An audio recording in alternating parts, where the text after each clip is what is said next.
interessanti, perché, professore, la sensazione che abbiamo noi giornalisti, è che succede un po' questo, che appena la pandemia diventa meno, diciamo, drammatica, la curva tende un po' a rallentare, riparte la lotta politica, no? È come se la pandemia congelasse le polemiche politiche, e poi invece... Ma la domanda è, ma davvero sta andando meglio? Perché per esempio ieri mi ha colpito questo dato che la percentuale tra tamponi fatti e positivi è risalita al 12,3 contro un 1° dicembre, per dire che doveva era il 10,6. Lei che sensazione ha? Ci abbiamo al Natale un pochino più tranquilli?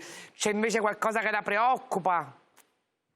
Ma guardi, io penso che stiamo in una situazione grave, stabile, se posso riassumere, nel senso che il calo dei tamponi di ieri è un calo apparente, il calo dei positivi di ieri è un calo apparente legato al numero dei tamponi fatti, Infatti. che normalizzato, cioè rapportato alla media, ci dà dovrebbe darci, se fossero stati fatti lo stesso numero di tamponi, ieri avremmo avuto quasi 28.000 casi, Esattamente, considerando bravo. l'indice di positività. Quindi diciamo è una situazione con ancora dei contagi che in alcune zone aumentano, in alcune zone sono stati controllati, quelle che erano la zona rossa, per esempio la Lombardia, ci sono sicuramente dei progressi, il Veneto come previsto, zona gialla, quindi con poche misure restrittive, i casi in aumento e anche Scusi, i professore, che morti. vuol dire il Veneto come previsto? Che lei pensava che in Veneto sarebbero molto aumentati i contagi?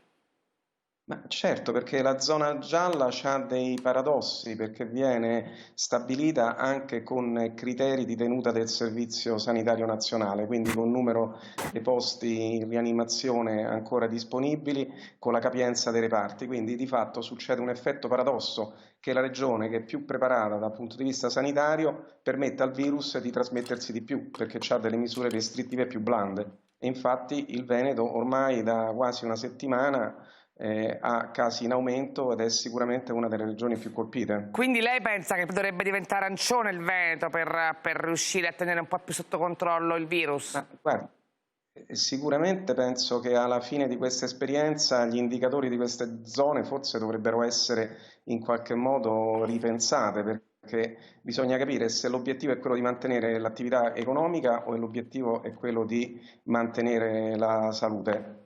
Bisogna trovare il giusto compromesso.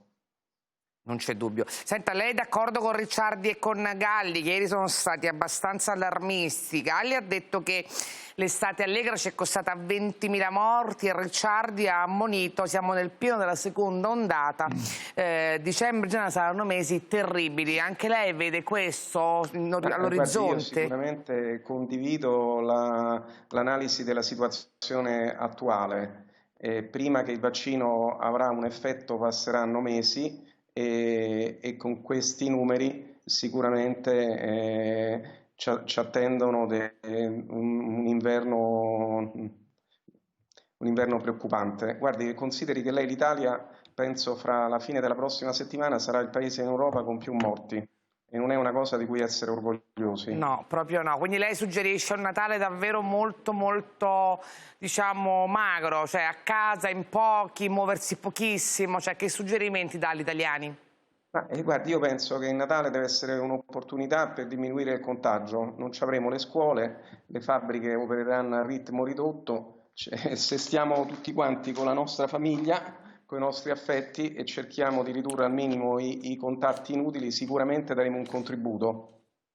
Senta Crisanti, quella signora lì è Margaret, ha 90 anni e questa mattina si è vaccinata in Inghilterra.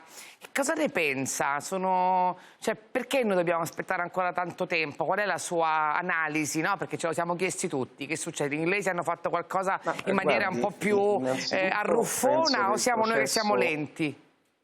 No, guardi, penso che non è che siamo lenti, è che il processo regolatorio in Europa ha una temporizzazione diversa, segue quello americano che dovrebbe concludersi tra pochi giorni e penso che sia un processo che analizza tutti quanti i dati con rigore e gli inglesi hanno fatto una valutazione affrettata che tra le altre cose è stata molto criticata dagli scienziati inglesi.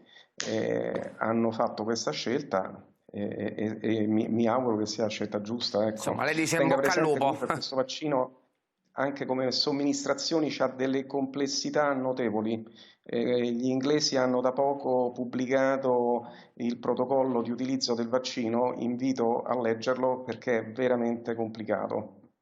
Allora, torno un attimo invece a Palazzo Chigi da Luciano Nobili, ma se mi permette Nobili faccio una piccola sintesi, perché Luca ha messo insieme un po' quali sono tutti i punti di scontro dentro il governo. La vediamo e poi sentiamo anche la sua opinione e poi devo arrivare anche da Borgonovo. Vediamola.